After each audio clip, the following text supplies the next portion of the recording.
Thank you for watching. Subscribe on Deceived Husbands for more stories. I was a private investigator and had my own agency for the past 12 years. I started out as a police officer, learned the ropes, and then decided to become my own boss. I usually took on 1 or 2 cases at a time, depending on my workload. I made a good living and set my own hours. At 37 years old, I had been divorced for about 10 months. My marriage lasted less than 10 months. I never had trouble finding dates. I'm a decent-looking guy, financially stable, with a bright future, which is what many women want. My ex-wife, Sophia, was about my age, a good-looking woman and decent in bed. We dated on and off for about 10 months until she convinced me to take her to New Haven, where we got married. I'm not sure why I did it. I liked Sophia well enough, but I can't say I loved her. I guess I thought it was time to settle down. We moved into my condo, which had all the trimmings: a pool, a sauna, a hot tub, and a fireplace. It was a really nice place. Sophia lived in an apartment and was a beautician working in a small establishment. I knew she wanted to have her own salon, and that was probably why she wanted to get married to have me buy it for her. After about a month, I got her that little business. It was a nice 4-chair salon. She hired 2 friends of hers, and she, of course, was the owner. I didn't pay much attention to her business, but I guess she was doing well. One Saturday, she said she had a couple of appointments and would be home later. I told her fine, as I had a case I was working on and would be gone most of the day myself. I was a few blocks from her salon and needed to use the restroom, so I figured I'd stop by her place. When I got there, the sign in the window said closed. I figured she was done early and went home, which was fine since I had my own key. I unlocked the door and headed for the restroom when I heard sounds coming from the office. Being a private investigator, I knew what the sounds were. What I didn't know was who was in the office. I slowly walked up to the door and could tell it wasn't locked. I took out my gun, which I always wore in my belt behind my back, and quickly opened the door. There was my wife of a few months with her skirt up to her waist, sitting on the lap of another man. I know I startled them. Sophia screamed and yelled, "Jack," which was my name. That was all she could get out before her lover pushed her off. He was about to get up off the couch when I pistol-whipped him, bruising and scratching his cheek. I said to him, "Get up and get the hell out. The next time I see you, you'll be a dead man." He pulled up his pants and scurried out the door as fast as he could. Sophia was crying and said it wasn't what it seemed. I told her, "Shut up. You're supposed to be my wife, and you were screwing another man. That's what it looked like, and that's what it was. Our marriage is over. You've got 1 hour to go to the condo and get your things. You can leave your key on the kitchen table. If your stuff is still in my condo when I get home, it will be thrown out onto the pavement." Then I turned around and walked out. I stopped by my buddy's house. He was a lawyer, and I knew he didn't work Saturdays. He answered the door and invited me in. I told him I wanted a divorce as soon as possible because I caught Sophia screwing a guy not 10 minutes ago in her salon. I mentioned that she could have her damn salon. That was probably why she married me. I had no use for it. That was all she was getting. If she wanted to fight the settlement, so be it. I had a prenuptial agreement, and she would lose the salon if she fought the divorce. Luke, my lawyer, called my house. Sophia was there packing her things and, according to Luke, crying while she talked. He told her about the agreement, and she said she would agree to it. He could send any communications to the salon. She didn't know where she was going to live yet. The divorce went through quickly, as I figured it would. Luke said he found out the guy she was with was her old boyfriend before me. They had gotten back together after the divorce. That was the last I saw of either one of them. I was single again, which was fine with me. I was working on another cheating wife case and had to stay at the Greenbrier Inn. I was keeping tabs on my client's wife. It was a pretty standard case where she told her husband she had to take a trip with her boss. Of course, they had a joint room at the motel. I found out which room they were in and set up 2 surveillance cameras. I had a lot of friends in businesses such as the motel, and I paid them well. So all I had to do was wait until the next morning and retrieve my tapes. As I was sitting at a booth in the lounge having a drink, a young, beautiful lady dressed like a hooker came up to me and asked if I wanted some company. I couldn't believe someone this nice had to hustle. As I was about to say no thanks, the manager came up to her to tell her there was no solicitation allowed in the establishment. I quickly stood up and asked, "Where have you been? You're half an hour late." The manager quickly apologized and walked away. I don't think he believed me, but who cares? I asked the young lady to sit down. I could tell she was extremely nervous. She first thanked me for protecting her the way I did. She was new at this and wasn't sure what to do. I sat back and asked her name. She said, Ava Clark. I said, now tell me your real name. She raised her head and replied, Grace Evans. Then she asked if I wanted her services and, if not, she would have to leave. She said she needed to make some money. I asked her if she had a pimp or was on drugs or something, saying she shouldn't be out trying to sell herself. She had tears in her eyes. I don't have any pimp and I've never taken drugs. I need the money for my daughter. So please, if you don't want anything, let me go so I can make some money. Now I was fascinated with this young girl. There's no way she should be selling herself. She was so timid she would be taken over by a pimp or end up dead. Okay, Sarah, how much for all night? She looked up at me, startled. She had no idea what to charge. Would you come up to my room for the night for $250? Sarah hesitated. I guess so. What do I have to do for $250? Talk to me, Sarah. That's it.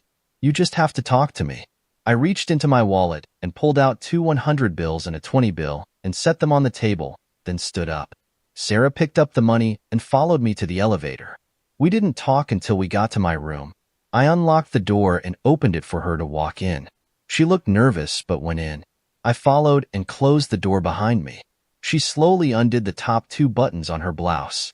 I stopped her and said, that isn't necessary. Please just sit down, either on the bed or over on the couch. She chose the couch and I pulled up a chair next to her. She looked at me and said, I don't understand. You paid me $250 to come to your room. What is it that you want from me? Are you a cop? I'm a private investigator, Sarah. Oh my God. Are you going to arrest me? No, Sarah, I'm a private investigator, not a detective or a cop. I want to help you if you will let me. I was a cop at one time, and if I still were, I would have had to arrest you tonight. I don't understand. Who are you, and why would you want to help me? Listen, Sarah, my name is Sam Mitchell. You can call me Ben or BC. You seem like you were having some problems, and for some reason, I'm worried about you. If you'll talk to me, I'll see if there is any way I can help you. I don't think you are a hooker, and don't think you really want to be one. You have to trust me and talk with me. Are you willing to do that? I don't know why you want to help me. No one has ever helped me. They always wanted something in return. I just need to make some money to help my daughter. We've lost our insurance, and she needs some medical help. Whoa, Sarah, back up a little. Let's begin with this hooker gig. How long have you been at it? My guess is not very long. Sarah burst into tears. This was my first night, and you're my second trick. I need money for my daughter's medical expenses. I understand you needing the money for your daughter. I get that. I want to know about your first trick and why you approached me tonight. Well, I was on the corner like you see in the movies and a guy came by and asked if I would give him a hand job for $25. So I said yes. He pulled around the corner and I gave him what he had asked for. He told me I looked more like the hotel-type girls instead of a streetwalker, so I decided to come inside the motel and look around. I saw you sitting by yourself and approached you. That's it. Damn, Sarah. You could have gotten arrested or beaten up or even killed. What were you thinking? Where would your daughter be then? She started crying again. I really felt sorry for her, but simply giving her some money wasn't going to solve her problems.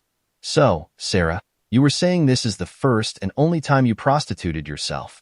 You have to tell me the truth if I'm to help you. Tell me about yourself. I promise I won't judge you. I really want to see if I can't help in some way. Why don't you start from the beginning and tell me about your family and work your way up to the present? Sarah said it was the first and only time she tried being a hooker, then began her story about her life. When I was about 8 years old, I was made a ward of the state. My parents, both mom and dad, were taken away by the police. My caseworker told me they were cocaine dealers. I had no idea what that was. After all, I was just a kid. When I got older, different foster parents tried to explain it to me. To the best of my knowledge, my parents went to prison. I have never heard from them since, but one foster parent said that my dad was killed while in prison. I don't know if it's true or not. I went from one foster home to another.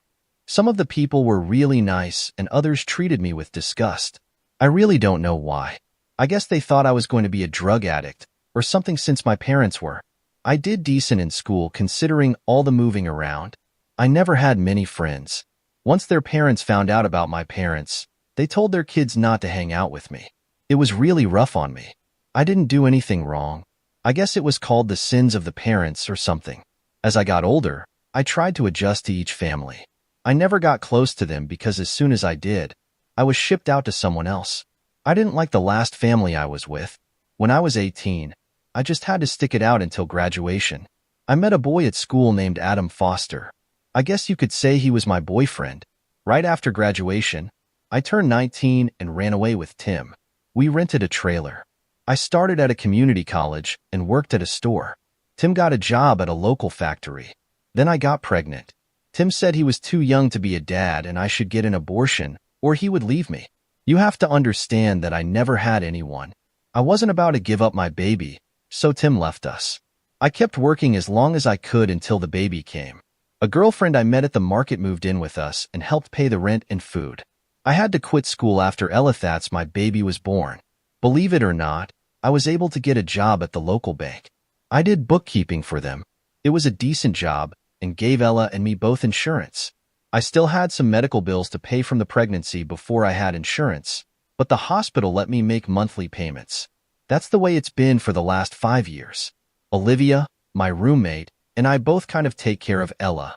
I work during the day and Olivia watches Ella for me. Then I stay home with Ella at night. I think Ella developed asthma. The doctors prescribed medication for her. About 4 months ago, the bank said they were laying off employees. I was on the list. After I got laid off, I went looking for another job. I had to have insurance because of Ella. I was getting unemployment, but my insurance stopped. I couldn't find another job like I had at the bank because I never finished college. I was getting desperate. Ella was getting sicker, and I had no way to pay for it. I was scared and worried about my daughter. I didn't go to children's services because I remember my life and was afraid they might take Ella from me. She is all that I have. The medical bills were mounting, and I had to do something. So one day, I just looked in the mirror and said to myself, "You don't look so bad. Maybe someone will pay to sleep with you." I had to do it for my daughter. Once I got dressed, I was scared to death, so out the door I went. That's all I can tell you. She started crying again. "Don't cry, Sarah. Everything is going to work out. Are you hungry? Have you eaten lately?" She shook her head no. So I called room service and ordered up a couple of sandwiches and salads. I asked her if she wanted something to drink, and she said pop would be fine. So I got her a soda and ordered a couple of beers for myself. While we were waiting for room service, I flipped on the television to watch a little of the news while I continued to talk to Sarah. She told me she was 26 and her daughter Ella was 5 years old. While watching the news, they talked about a special outstanding citizen award being given to a Matthew Harris for his contributions to many charities. I looked over at Sarah and watched her face grimace. It was a reflex reaction. She didn't say anything. I turned off the TV when there was a knock on the door. It was my friend Ethan, a hotel employee, bringing up our food. I asked him how everything was going next door and he laughed, saying he heard a lot of moaning and groaning going on. I reminded him to call me in the morning before the room was cleaned. He said yes, sir, as I gave him a large tip for bringing our food. Sarah asked me what that was all about, so I told her the truth. I was running surveillance for a client and needed to complete my work first thing in the morning. It was getting late, and I asked Sarah if she wanted to spend the night. I didn't want to send her out this late at night. I told her she could have the bed and I would take the couch, which turned into a bed. She asked if she could call her friend Olivia to make sure Ella was all right. I could hear her on the phone. Olivia said, "You did it, didn't you?" Sarah said, "Kind of. We'll tell you about it in the morning." "Is Ella all right?" Olivia replied. I gave her the medication and told her you would see her tomorrow, and she went right to sleep. "Are you going to sleep with the guy?" "They'll talk to you tomorrow. Good night." I could almost hear her smile. After we finished eating, Sarah went and cleaned up. While she was in the bathroom, I jotted down a few notes and names. I had to make sure Sarah was being honest with me if I was going to help her. When she came out of the bathroom, she had on one of my long t-shirts and asked if it was all right for her to wear it. I smiled and said the t-shirt never had it so good. The funny thing was, it was true. I went into the bathroom and took a shower. When I came out, Sarah was fast asleep. She looked like an angel lying there sleeping. God, I hope she was telling me the truth. I really wanted to help her. The next morning, I got up early. Sarah was still fast asleep. I left her a big note that told her she better still be there when I got back. I took off to a local Target that was open 26 hours. I went into the ladies section and bought her a blouse, a pair of jeans, a package of bikini underwear, and a pair of girl sneakers. Then I went to the cosmetics counter and bought her White Diamonds cologne and a tube of lipstick that I thought would look good on her. Then I remembered I forgot the bra and went back and picked that up also. I bought an overnight bag to put everything in and headed back to the motel. As I opened the door, I could hear her in the shower. She was actually singing. She had a nice voice. I could picture her sitting with her daughter and singing to her. I heard the shower stop, and a minute or so later, the bathroom door opened. I guess I scared her at first because she let out a little scream. She was standing there with a bath towel wrapped around her. Damn, she looked sexy. I handed her the overnight bag, and she asked me what it was. I told her it was clothes because I wasn't going to take her out to breakfast looking like a hooker. She took the bag and walked back into the bathroom. She came out a few minutes later smiling and asked me how I knew her sizes. I told her when I went to the bathroom the night before, her clothes were all over the place. Her bra, panties, and blouse from the night before all had size tags on them, along with her shoes. I guessed at the jeans according to her skirt. The cologne and lipstick I picked because I liked them. She thanked me and gave me a kiss on the cheek. Then she asked me what happens now. I told her we would go to breakfast, and then we had to come back to the room. As soon as I finished my business, I would see she got home. After returning from breakfast, I had to say I totally enjoyed her company. Dressed in jeans, she could have passed for my daughter. She was one pretty girl and smelled great. She smiled at me all through breakfast. I went next door and retrieved my tapes. By the look of the room, my client's wife and her boss had an all-nighter. I would take the tapes to my client later. I asked Sarah if she had a car and drove to the motel the night before. She laughed and said her car was so old it would be a classic if it looked better and ran good. It was just an old rust bucket that helped her get around. As we were getting ready to leave the room, she offered me my $250 back. She said she never earned it. I told her she did. I offered her $250 if she would spend the night with me, and all she had to do was talk, and I told her she did plenty of that. Again, with the tears in her eyes, she was a regular tear-making machine. We got into my Chevy and I drove her home. She lived in a trailer court not too far from the heart of town. As I drove her home, I asked her to promise me that she would never try the hooker scheme again. I gave her my card and told her to call me if she needed anything. Otherwise, I would contact her in a couple of days and she should hold tight and everything would be all right. As she was getting out, she gave me a big hug and kissed me on the lips this time, thanking me over and over for helping her. Then there were the tears as she grabbed her overnight bag and went into the house. I stopped by my office to make a couple of calls. I got hold of one of my contacts and told her to find out anything she could about a few names that I had: Grace Evans, Adam Foster, and Matthew Harris. I wanted anything she could find at all. I asked her to please keep it under wraps and get back to me as soon as possible. Then I called my client and told him I had some tapes to give him, confirming that his wife was having an affair and the tapes should be all the proof he needed. We set up a meeting for later that day. I took a look at the tapes. His wife was a looker. She must have been a sex addict the way she wrote her boss. After he took her a couple of times, she walked to the door and let in another woman. They had 2 double beds in the room, and while her boss lay on one bed, she and the other female got on the other bed for a little girl-on-girl action. It was something to see. When a woman does that to another woman, it looks totally different. I guess the women know exactly where to shoot for. I ran the woman's photo through a database. My client might want a name. That's why I make the big bucks. I give the client what they need. I met with my client and told him he might want to view these tapes alone. I mentioned to him that they were taken without the knowledge of the recipients, so he couldn't use them in court but could definitely use them for leverage. Then I gave him a copy of a tape of the hall monitor, which showed who went in and out of that room and at what time. That tape could be used in court. He paid me, and I was on my way. Unfortunately, I probably started another divorce proceeding, but that's what I do. When you play, you pay. That was my motto. When I went back to my office, I had a message to call my contact back. She told me she had some information on all 3 people. First, Adam Foster was a guy that worked at a local factory. The only reason his name was in the database was that he was found with a little weed when he was stopped on a traffic violation about a year ago. He paid a fine and then did a few days of community service. No big deal there. Now, my contact Grace Evans was another story. She was a ward of the court ever since she was a kid around 8 years old. Her parents were in prison for cocaine dealings. Her dad was killed about 9 years ago in a yard riot. Her mom was released and moved out west somewhere. She wasn't on the defined list, so my source didn't go any further with her. She told me that Sarah ran away from her last foster home.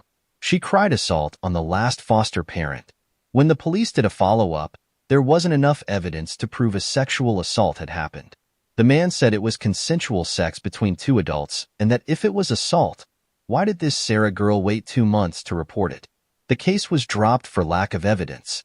My contact continued. This Sarah woman did have a child. Now, the big thing is this Matthew Harris fellow you had me check on was the accused assaulter. He is also receiving the Outstanding Citizen Award in the next few weeks. Was there any more info on the Sarah woman? Only that she got a ticket about a month ago for an unsafe vehicle. That's about it, Ben. Hope it helps. I thanked my contact and hung up the phone. Everything Sarah told me was true except for the assault. Remembering the grimace on her face, I knew she was telling the truth. I might have to pay a visit to Mr. Reynolds. After a very busy day, I headed home. I was thinking about Sarah and how I could help her. She seemed so sweet, and I felt something for her. Maybe it was knowing what she went through in her short life, or that she had a sick child that I could tell meant the world to her. Maybe I really cared for her. I decided to hit the hay early. My back hurt from sleeping on the stupid hideaway bed. Knowing a gorgeous woman was a few feet away, and I played the knight in shining armor. I woke to the sound of my phone going off. It was 4:30 in the morning. I jumped from the bed and answered it. I heard a woman's voice. She sounded nervous or scared. Ben, is that you? Sarah, calm down. I recognized her voice instantly. What is it, Sarah? It's Ella. She was having trouble breathing, so I rushed her to the hospital. The doctor wants to admit her. Ben, I need to borrow some money for her admission. Can you loan me enough to pay part of her medical bill? It'll be there in 15 minutes. Tell that damn doctor to admit her. I hung up and quickly dressed and rushed to the hospital. I knew they had to admit children without question. Someone was just giving Sarah a hard time, probably over the bill she still owed. I was pissed. Why do we have idiots always trying to cause trouble with single women? When I got there, Sarah ran up to me and told me that the doctor said he was having Ella admitted immediately. The doctor came out and came up to me to apologize for the admitting error. I told him to apologize to Sarah, not me. It was she who must have misunderstood him about the admission of her sick daughter. He went over to Sarah and told her how sorry he was for the misunderstanding. I headed over to the admissions desk and laid down a credit card and told the woman at the desk that she was to make sure that all charges for Ella were taken care of. I would expect to see an itemized bill when she was released. Also, she should put the remaining balance of Ella's account on it as well. I could tell the clerk was worried. She must have been the one to tell the doctor about the outstanding balance. Sarah came up to me with those tears again and gave me a big hug. I told her everything was taken care of and that Ella would get the best care. If they gave her any problem at all, she was to notify me. The doctor came back and stated that Ella's breathing had been brought under control. They would keep her for a few days and run some tests to make sure she was getting the proper care and determine what medication she was to receive. I could tell he was trying hard to make up for the admissions goof. That was fine with me. I just wanted Sarah treated better and her daughter to get proper care. Sarah and I went down to the cafeteria and got a cup of coffee and talked for a few minutes.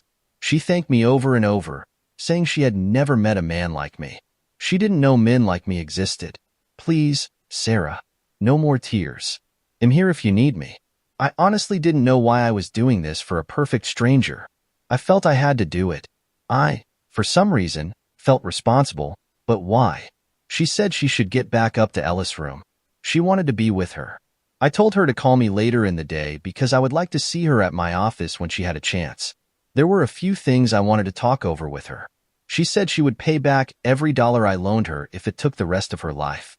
I just smiled and said that I liked the idea of seeing her for that long and might just hold her to it. I left and headed for home. Later that day, She called and said that Ella was doing good. The doctor said that her medications hadn't been doing the job, and that's why she had the breathing flare-up. He was sure they could find the proper combinations now since she was tested. She would probably be released in the next couple of days. She thanked me again and said she hadn't forgotten that I wanted to see her and would be there probably the next day when her friend Olivia would be with Ella. 2 days later, a wreck of a car blowing blue smoke out of its tailpipe pulled up in front of my office. I watched Sarah jump out, smiling when she saw me at the door. She asked me how I knew she was coming, and I told her that her car noises and smoke arrived 10 minutes ago. She just laughed and came into my modest office. As she entered, she saw a beautiful woman at my reception desk. I could tell she was taken aback. I guess she never thought of me having a secretary. I introduced the two women. Sarah, this is Emily, and of course, Emily, this is Sarah, the woman I had mentioned to you. They greeted each other, but like two women wondering about the other. It kind of made me laugh. You see, Emily was my younger sister. She still thought she was my keeper, always watching any woman who approached me. She reminded me that she didn't like Sophia, but I married her anyway, and look where that got me. I had told her all about Sarah. I guess that's why she stared at her so hard. She didn't want Big Brother to get burned again. She had been working for me for years, but wanted a lot fewer hours. I told her about Sarah and was thinking of hiring her, but that I wanted her opinion. I was going to have her interview Sarah for the job. After the two women finished their hello, I asked Sarah into my office. I told Emily to hold any calls for the next few minutes. Sarah followed me into my office, and I asked her to sit in a chair while I sat behind my desk. I asked about Ella, and she said she was doing great. She told me because of how much I have helped them.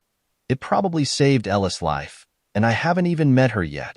She looked up and told me she thought I would love Ella. She could see the warmth in my eyes and knew I had it in my heart because of all the things I have done for her and Ella. Well, Sarah, I have a couple of things to talk over with you. I'll pay you back. It was my turn to interrupt. This isn't about money, Sarah. I need to ask you a few questions, and I need for you to be totally honest with me if I'm to continue to help you. I have been honest with you, Ben. Sarah, I know about the assault. She started crying, so I got up and went around my desk. As she stood up, I just held her. I didn't mention it, Ben, because nobody believed me. So I figured, why would you? That's why Tim left. He wasn't going to be a father to someone else's child.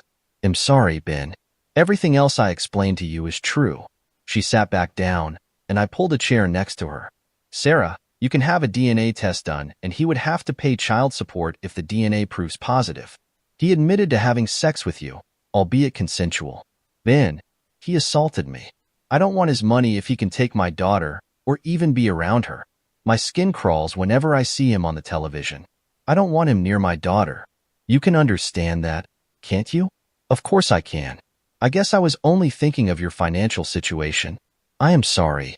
Sarah, are you good? What do you mean? Sexually, Ben? Oh my God. No.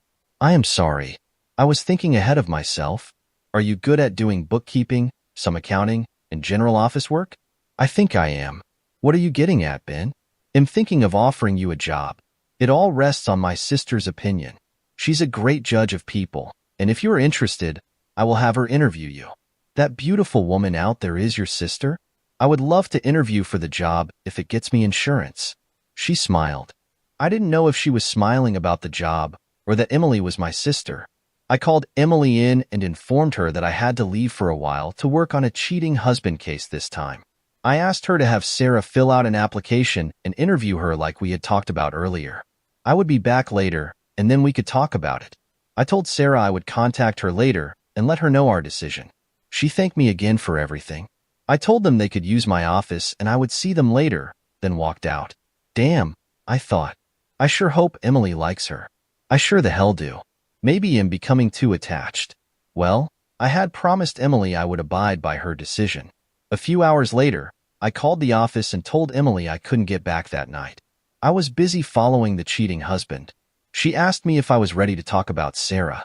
I replied, no, my mind has to be on what I'm doing, but I will call Sarah and let her know I'll give her an answer tomorrow. I knew Emily could tell I was nervous from my voice. Ben, they'll tell you all about it Sunday, but while you have Sarah on the phone, tell her she starts Monday. Bye, Big Brother, and she hung up. Yes, that was great news. It would be interesting to hear what Emily had to say. She was one good judge of character.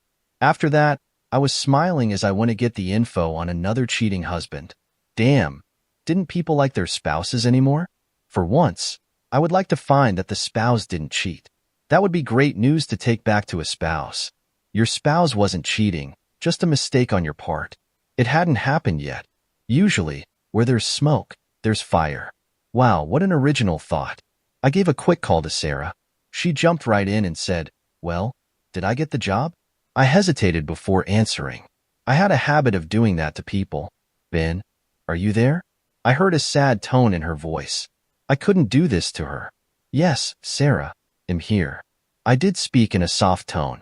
"I didn't get to talk with Emily very long. I want to get back tonight. She told me to tell you she preferred skirts and blouses or a business outfit, and for you to be there Monday at 9 a.m. Do you think you can make it in that old car of yours?" I could hear her crying again, but this time it was joy. "God, Ben, I'm so happy. Thank you. Thank you. Thank you. You've done so much for me and hardly know me. I'll be there if I have to walk all the way." Listening to her brought tears to my eyes. I had to focus on what I was doing now, so I told her she was welcome and I would see her Monday. I followed my client's cheating husband to a house in the suburbs. Christ, it looked like another desperate housewife having a fling. It was a little harder gathering evidence at homes, but my equipment was sophisticated enough to do it. I would be able to get the sounds, and the rest would just be photos. He pulled into the drive, and the garage door opened, and he pulled inside. I aimed my microphone in the direction of the house and was able to pick up their voices. As I was recording the sounds, I opened my laptop and checked on the address to see who we had living there. Bob and Kim Morris had lived at that address for 10 years, according to the data service I used. I called my source for a background check. I like to give my clients all the information I can. She said she'd get right back with me, so I simply listened to the grunts and groans coming from the house. "Screw me, baby. It feels so good." The talk just kept going. I always wondered why the husband was cheating. I met his wife. She was every bit as good-looking as this woman. She didn't seem like the kind of wife that always said no to her husband. Well, my problem was just to get the evidence. My source called back and said nothing on file on either person. I guess it was just another marriage going down the tubes. I needed a few pictures as evidence so I wouldn't have to come back later. I got a few pictures of his car, both entering and leaving the premises. 2 more failed marriages. I checked the files and found that they were old schoolmates, probably another old boyfriend and girlfriend trying to bring back old times. Damn it, I hated cases involving kids. I took the pictures and the recordings and turned them into my client. Come to find out, they were all old classmates. My client told me that Kim was her rival in school. She thought she won the man, but apparently, other than his money, he wasn't that good of a catch. My job was finished. The couples could argue it out in court. I headed home. I was thinking about Sarah and little Ella, whom I had yet to meet. Some families have everything and throw it away, and others struggle to make ends meet. I stopped over at my sister's house on Sunday. I wanted to talk to her about Sarah before I saw her on Monday. Emily greeted me at the door with a big, sisterly hug. Her 2 rugrats came out yelling, "Uncle Ben, Uncle Ben." Emily had been married for about 7 years. Her hubby, Ryan, was a good guy. He was an electronics whiz. That's why I always had the latest and updated equipment. As Ryan was cooking up the steaks and the kids were in the pool, Emily and I talked for a few minutes. "Well, what do you think of Grace Evans?" I asked. "Ben, she's wonderful, bright, intelligent, and, as you know, beautiful. She learns fast." I went over a couple of the duties she would have, and she picked up on them instantly. She knows how to use a computer, although she will have to learn our particular programs. I don't see it being a problem. She will learn it fast. She did ask if she could bring Ella to the office for the first couple of weeks until she adjusted to her new medical program. After that, she would enroll her in a preschool. I said I would talk it over with you, but didn't see a problem there. The only problem that I can see is that she is in love with you. What? Come on, Emily. I helped her out. She probably likes me since I helped her with Ella and offered her a way out of where she was headed. But love me? Come on, What? 12 years older than her. Ben, she is extremely grateful for everything you have done for her. I can see that she feels she really owes you for all you've done for her. But I'm talking inside her heart, Ben. She loves you and would literally do anything for you. Ben, I really like Sarah. Please don't hurt her. She and her daughter have been through hell. God, Emily, the last thing I would want to do is hurt her. I promise you will be a nice guy. You tell me if you think I'm mistreating her in any way, and I'll try to change it. Just take your time, Ben. Don't rush it, and it will all be okay. Now let's go and eat those steaks Ryan cooked up. Emily never pulled any punches. I wonder if she knew how I felt about Sarah. I guess time will tell. I told Emily that I would be late coming in Monday. I had a few loose ends to clean up, and she could get Sarah started on Monday. I showed up around noon. Sarah had parked that junk car in my spot. I had to laugh. As I walked in, I saw Emily standing there holding the most precious little girl I have ever seen. She was a spitting image of her mother. Emily kissed her on the cheek and put her down. She came walking over to me and I picked her up. Hi, sweetheart, and what's your name? Ella Jones, she responded. Well, hi, Ella Jones. Glad to meet you. You can call me Uncle Ben. Uncle Ben, my mommy said you saved my life. Thank you. And she gave me a big hug that made my eyes water. That was the nicest thank you I have ever received. I looked over at Emily and her eyes looked like mine. Sarah came out of one of the other offices and saw me holding Ella. She was smiling until she saw Emily and I with tears in our eyes. Is something the matter? She asked. No, a little girl just made my day. And I smiled. I asked Sarah to take her car and go down the road to the car dealer and ask for Ray. He was to show her some cars. If she worked for us, she needed something more dependable to drive. She was going to say something about money, but instead asked if she should take Ella with her. I told her that we would watch her. Ray, my auto dealer, told us later that Sarah had pulled up in her clunker and was looking at the used cars on the lot when he told her that she wasn't supposed to get one of those. She figured they were more expensive than she was allowed to get. Ray took her into the showroom and told her that I wanted her to pick out a new car. Ray informed her that we leased cars instead of buying them, and she had her pick of any car there within reason, and our business would be paying for the lease. I had told Ray that there was a limit on the price she picked, but didn't want him to tell her unless she went over the limit. I just figured she wouldn't. She was looking at the Audi and smiled at Ray. That was almost double the limit I gave Ray. He didn't say anything until she went up to the compact cars and picked one out. She wanted a four-door so she could put Ella's car seat in it. She also said that she wanted vinyl seats because she knew kids would spill things in it and it would be much easier to clean. Ray looked at her and said that she could get a much bigger car if she wanted. She told him that she liked the one she picked out but would like it in blue if they had it because that was Ella's favorite color. She asked if they had the little portable DVD player that went over the seat. That way, Ella could watch cartoons or movies if they went anywhere. Ray told her she had a few papers to sign and that they indeed had her car in blue and they would put in the DVD player. It would be a few minutes, and if she wanted, she could clean out her personal stuff from her car since it was a trade-in. And they both laughed. She asked for a couple of garbage bags to throw all her stuff in and asked them to transfer the child travel seat into the new car. They did what she had asked, as well as switched the plates. Before she left, Ray said he asked her why she stared at the Audi but didn't ask about it.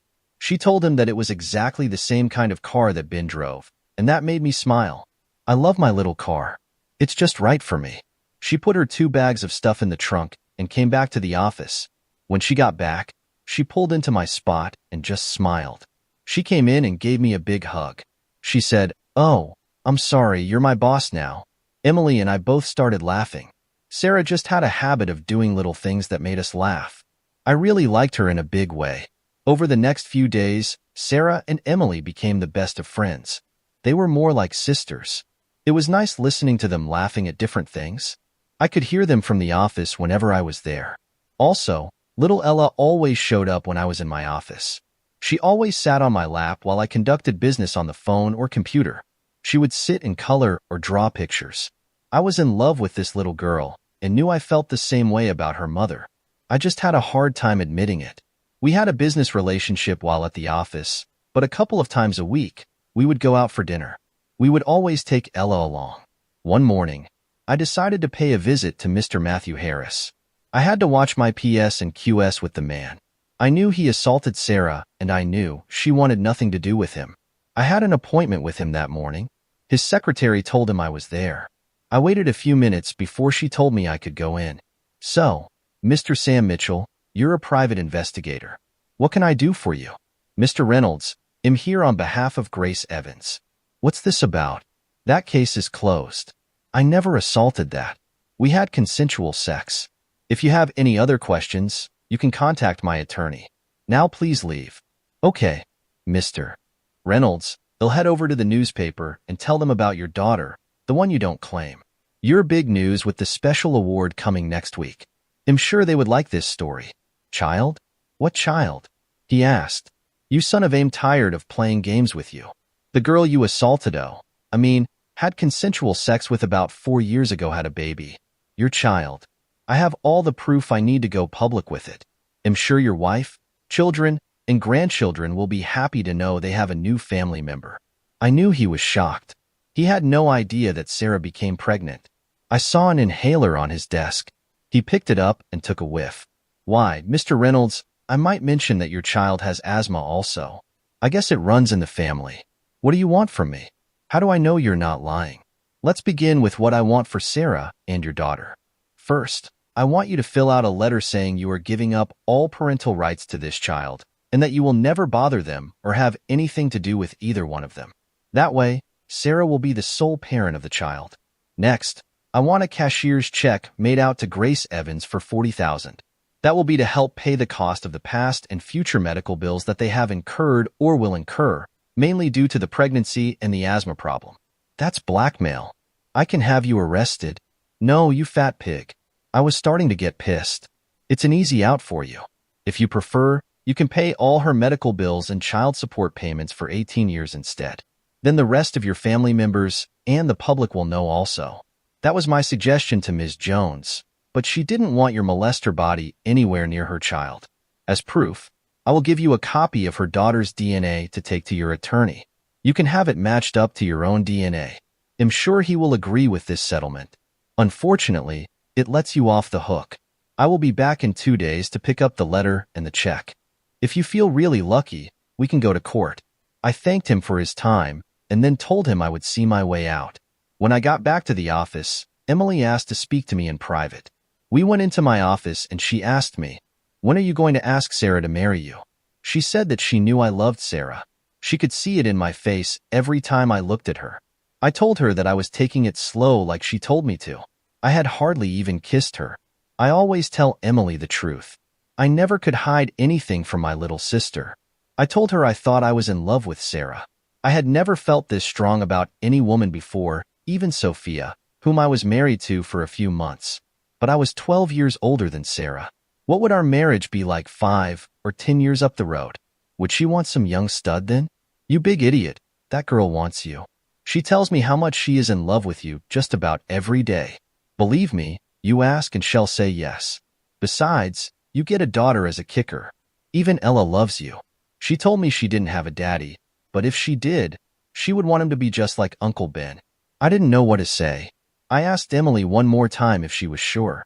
She looked up at the ceiling in disbelief and walked out of the room. I followed her out and was approached by Sarah. "Ben, would you like to go on a real date with me? My roommate Olivia is getting married Saturday, and she asked me to invite you to the wedding and reception.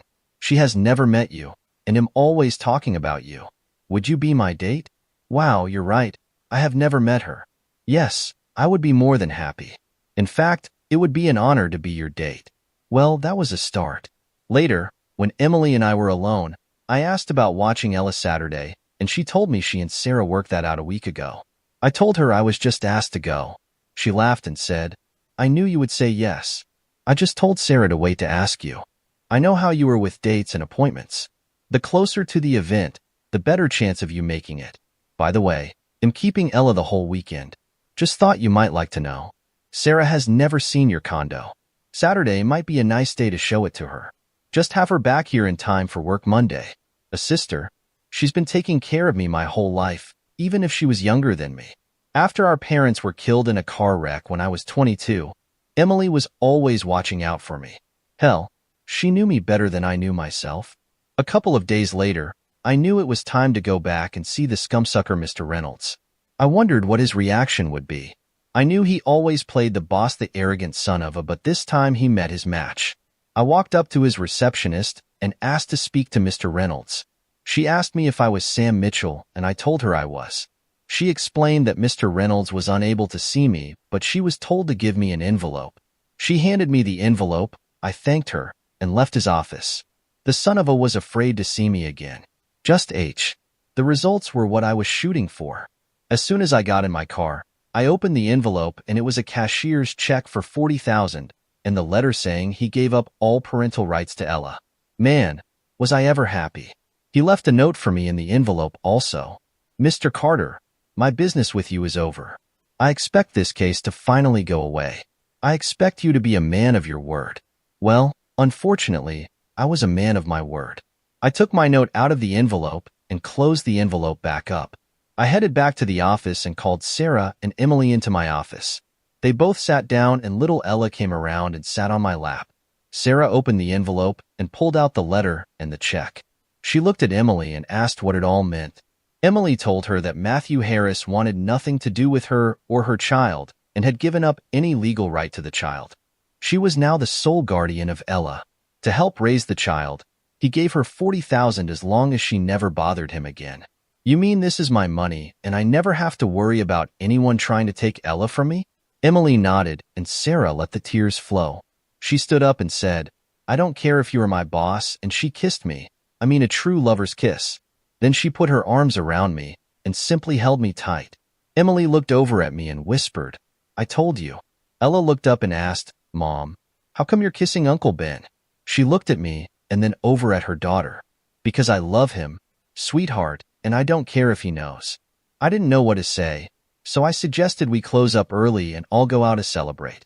Emily called Ryan, and he and the kids were all going to meet us at the Olive Garden. At dinner, Sarah said that she didn't know how I did at getting the letter from Matthew Harris and the money for her, but she meant what she said at the office. I was always at a loss for words lately around Sarah. When the time comes for me to tell her I love her, I want the timing to be just right, the right mood, the right time, and the right place when we will be alone. Everyone at the table probably knew my feelings, but saying them was different. Ella asked to sit next to me at the restaurant. She ended up between her mom and me. That really took off a little pressure until my sweet little Ella looked up from the table and blurted out for everyone to hear, Uncle Ben, do you love my mommy? She said today she loves you. Out of the mouths of babes, what do I say? This wasn't exactly the time or place. So I told Ella I had a secret for her. She bent over and put her ear by me. I whispered so only she could hear, yes, I love your mommy and I love you too. She looked at me, surprised or happy or something. She stood up on her chair and gave me a big hug. Then she turned to her mother and said, Mommy, Uncle Ben loves both of us, as she smiled at her mother. Sweetheart, that was supposed to be a secret. You weren't supposed to tell anybody, I replied. Oh, I'm sorry, Uncle Ben, but I don't keep secrets from Mommy. She told me to tell her everything. That way, she can protect me better. I looked at the group all laughing at the table and merely tried to ignore their remarks. In 2 days, I was going to a wedding with Sarah. Maybe the mood would be a little better for romance. When I came into work on Friday, Emily came into the office. She handed me a check for $2,100. She said Sarah said that's what she owed me for paying up all the medical bills. Then Emily handed me 3 $100 bills. She said that Sarah told her that was unearned money and she was returning it since she could afford to. Emily laughed and said that Sarah said the day that I felt she earned it, I could give it back to her. I picked up Sarah on Saturday afternoon for our date. Olivia had already left for her wedding. That meant that from that day forward, Sarah and Ella would be living in the trailer alone from now on. Emily was there picking up Ella when I arrived. She looked around the trailer, then came up to me before Ella came out. Big brother, follow your heart and do the right thing tonight. I knew what she meant, and that was my plan. Never in my life has my little sister tried to fix me up with any woman. She never trusted them. Or maybe she could always read my heart. They'll never know, but her instincts were the best of anyone I had ever known. Sarah appeared at the door. She looked like an angel dressed in blue. I can't describe how I felt at that minute. I walked up to her and took her hand and walked her to my car. She kissed her daughter and told her to be good for Aunt Emily. She then hugged Emily and thanked her for everything. I opened her door and told her how beautiful she looked. I got in, and we drove to the wedding. We went into the church and took our seat. As the wedding began, I just held Sarah's hand in mine. I watched as the bride came forward. I was slightly surprised to see that she was an older woman, maybe near 55 years old. It never dawned on me she might be an older woman. As she walked by us, she smiled at Sarah, who by then had started the waterworks. I handed her my handkerchief. I knew she was happy for her friend, but was probably thinking about her own wedding and wondering if it was going to ever happen. At the reception, she introduced me to Olivia. I said hi and of course offered my congratulations. "It is very nice to finally meet you," she said. "Thank you for everything you've done for Sarah. I always wondered what a guardian angel looked like, and now I know."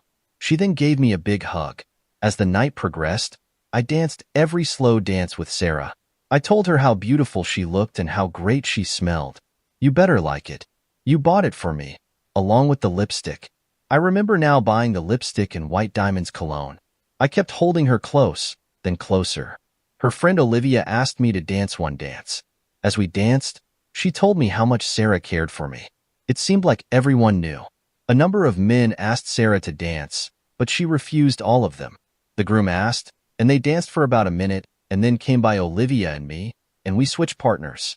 I had Sarah back in my arms. I asked her why she didn't dance with anyone else. She said that this was our first real date, and she preferred to only dance with me. I figured it was time to let my heart out. Sarah and I went out on the patio where we were alone. I took a deep breath and began. "Sarah, I love you with all my heart and soul. I know you know that. It seems everyone knows it. I want you to marry me, but am afraid that our age difference might be a problem." She stopped me by putting a finger against my lips. Then she spoke. "Ben, our ages mean nothing to me. I don't care if you were 22 or 62. You are the nicest, kindest, and most wonderful person I have ever met. I knew I loved you from the first night we were together. I was afraid that I wasn't in your league, but the more I learned about you, the deeper I fell in love with you. If the offer is still open, I would love to marry you and be your wife." I kissed her, the gentle, loving kisses. "Ben, there is something I need to tell you. I may not be a good lover. You know I've had sex because I have a daughter, but I have never made love. I'm a little scared that I may not be able to please you." I looked into those always tearing eyes and said, "I want a wife who can make love.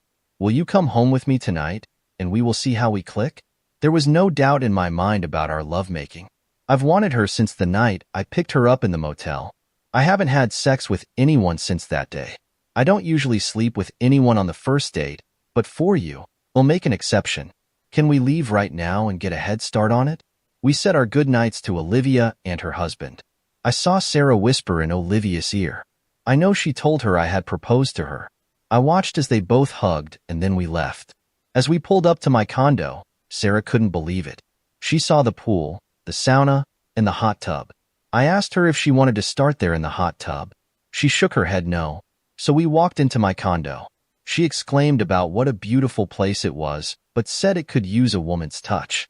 She was right. There is something about the way a woman decorates that almost always looks and feels more like a home. I showed her through the rooms and then to the master bedroom. She saw the king-sized bed, smiled at me, and said, "I want to begin there," pointing to the bed. There we were, in my bedroom. We were both a little uneasy. I'd done this dozens of times. Hell, I was 37 years old. Why should I be nervous? I walked over to the CD player and put on a romantic disc, with music playing low in the background. I turned on a corner lamp and turned all the rest of the lights off. I asked Sarah if she wanted to do this, and she replied, "More than anything, please be gentle with me." I reached for the zipper on her dress and slowly pulled it down. I pulled the dress off her shoulders and let it drop to the floor. She stepped out of it, and I picked it up and folded it over a chair. I took her in my arms and kissed her. She smelled so good. As I kept kissing her, but always gently, barely touching our lips together, I quickly slipped off my suit jacket while she was undoing my tie. I started to unbutton my shirt when she slapped my hand and said she wanted to do it. Then, while I slipped off my shirt, she had my belt unbuckled and unbuttoned my trousers. We were both down to our underwear. She sat on the edge of the big bed. I pushed her back lightly so she was lying on her back with her legs dangling over the side. All the time I was doing this, I could hear the romantic music playing softly in the background. Sighs and moans were coming from Sarah. No words were being spoken. It was driving me half crazy. I finally turned my face straight and went for the gold. She screamed out, "God! Oh God! I never felt anything like this." And then she erupted again. She moved up to the center of the bed and I joined her. God, Ben, that was the greatest feeling ever. I started kissing her. She kissed me harder and harder, with lots of passion. Ben, let me give you pleasure. You've given me so much, and I want to do it for you. I love you, Ben. I love you so much. After the spasms slowed down, she was about to get up when she said to me, "I think I'm going to have a mess when I get up." We rested for about a half hour, and I asked her if she packed a swimsuit in her overnight bag. She held it up and I said we could go cool off in the pool and then get ready to make more love. Ben, I love it when you say love instead of sex because with you, that's what it is. I've had sex but never had love until with you tonight. There's a lot more love left in this old body. It just takes an hour or so to build up. Let's go to the pool and then come back and see what pops up. She put on a cute two-piece suit that looked great on her, and I slipped on my suit and we headed to the pool. After the pool, she wanted to try the hot tub. Watching her in the tub was getting to me. I had my hand and lips all over her. She reached down and felt my hard member. I think it's time to go back in before we get arrested out here. She smiled. After getting all refreshed, with me horny as hell, we went back in and started again. She was hot and waiting. I started with straight sex. I lay across her but held myself up to keep from putting all my weight on her. Everything just felt so erotic. Unchained Melody was playing on the CD. I could hear the words from the song in the background. Oh, my love, my darling, I hunger for your touch. Are you still mine? I need your love. God, speed your love to me. Here I was, 37 years old, having sexual feelings I had never felt. It was a completely different feeling. We were both worn out from the lovemaking. I let the music play, but turned off the light and just cuddled with the woman I loved. The next morning, I woke up first and put on some coffee. When I went back in the room, Sarah was awake. She asked me if I still loved her and if the love was good enough to be my wife. I told her I had something for her as I went to reach into the nightstand. You aren't going to give me the $250 back, are you? She said, smiling. I reached into the nightstand and pulled out an engagement ring. No, not the $250. Even though you more than earned it, I have this instead. Will you marry me, Grace Evans, and make me the happiest man alive? As I took her hand and slid the engagement ring on her finger, she was still as naked as a jaybird, but grabbed me and hugged me with those tears in her eyes. Yes, yes, 100 times yes. I will be your wife. You have made me the happiest woman on this planet. The rest of the weekend was a repeat of the previous episodes. We did show up for work on Monday. Emily could see the glow from both of us. Hey, little brother. I've never seen you glow before. Must have been a hell of a nice wedding you guys went to. She smiled at me as I headed for my office. In the office, there was Ella, sitting at my desk and drawing. She told me she was the boss and was giving the orders today. Sarah came in and laughed as she listened to her daughter giving out orders. When Ella saw her mom, she ran to her. It would be great if every mother-daughter relationship was as good as theirs. Sarah showed Ella the engagement ring I gave her. Ella asked what it meant. Well, sweetheart, it means that Mommy and Uncle Ben are going to get married. Ella's eyes lit up, and she jumped up and down with excitement. Yay, Uncle Ben's going to be my daddy. She threw her arms around my neck and hugged me tightly. I felt a lump in my throat, and I hugged her back, feeling more love for this little girl than I ever thought possible. Sarah looked at us, tears brimming in her eyes. Yes, honey, Uncle Ben is going to be your daddy. Ella stepped back and looked at both of us. Does this mean we're going to live together? I smiled and nodded. Yes, it does. We're going to be a family, Ella. She squealed with delight and ran out of the office, probably to tell Emily the good news. Sarah stepped closer to me and wrapped her arms around my waist. You've made me and Ella so happy, Ben. I can't wait to start our life together. I kissed her gently on the forehead. Neither can I. I love you, Sarah, and I promise to take care of you and Ella for the rest of my life. The rest of the day went by in a blur of happiness and congratulations from Emily and Ryan when he stopped by the office. We started planning the wedding, and I insisted on making it a grand affair. Sarah wanted something small and intimate, but I convinced her that we should celebrate our love in a big way, with all our friends and family. Over the next few weeks, we made all the necessary arrangements. Emily, of course, was in charge of most of the planning. She was thrilled to be involved and took on the role of wedding planner with gusto. We decided to have the wedding at a beautiful vineyard just outside the city. The ceremony would be held outdoors, surrounded by nature and the people we loved. On the day of the wedding, everything went perfectly. The weather was beautiful, the sun shining brightly, and the vineyard was in full bloom, creating a picturesque backdrop for our special day. Sarah looked stunning in her wedding dress, and I couldn't take my eyes off her as she walked down the aisle. Ella was our flower girl, and she took her job very seriously, scattering petals along the aisle with a big smile on her face. When Sarah reached me at the altar, I could see the love and happiness in her eyes, and I knew I was the luckiest man in the world. The ceremony was beautiful, and as we exchanged vows, I felt a deep sense of peace and contentment. I knew that Sarah and Ella were my family now, and I would do anything to protect and care for them. After the ceremony, we celebrated with a reception at the vineyard. There was music, dancing, and plenty of laughter. Sarah and I had our first dance as husband and wife, and it felt like we were the only two people in the world. Ella danced with us, and it was a moment I would treasure forever. As the night went on, I looked around at all the people who had come to celebrate with us. Emily, Ryan, their kids, and all our friends and family were there, and it felt like the perfect way to start our new life together. When the reception was over, Sarah and I took Ella back to our new home, the condo that Sarah had once admired. We had already started moving in some of her and Ella's things, and it was beginning to feel like a real home. That night, as we tucked Ella into bed, she asked if we could all sleep together, just for tonight. Sarah and I looked at each other and smiled. We agreed, and the three of us cuddled up in the big bed, holding each other close. As I drifted off to sleep with my new wife and daughter beside me, I felt like I had finally found what I had been searching for all my Lifia family, a home, and a love that would last forever. The next morning, we woke up to the sound of Ella giggling. She was already awake and playing with the covers, making a fort over our heads. Sarah and I laughed and joined in, starting our first day as a married couple with joy and love. From that day forward, life was everything I had ever hoped for. Sarah and I worked together at the office, with Emily continuing to be a part of our lives as both a colleague and a sister. Ella started school, and every day she would come home with stories about her new friends and all the things she was learning. We settled into a routine, but it was anything but boring.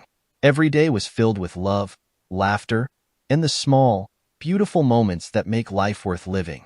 We went on family trips, celebrated birthdays and holidays, and watched Ella grow into a smart, kind, and loving girl. Years later, as I looked back on everything that had happened, I knew I had made the right choice. My life with Sarah and Ella was more than I ever could have imagined. I was happy, fulfilled, and deeply in love with my wife and daughter. In the end, it wasn't about the cases I had worked on, the money I had made, or the things I had owned. It was about the people I loved and the family we had created together. And that was more than enough for me. And that's how the investigator found not just a case, but a family. What would you do if someone like Sarah asked for help? Let us know in the comments, and don't forget to like and subscribe for more stories like this.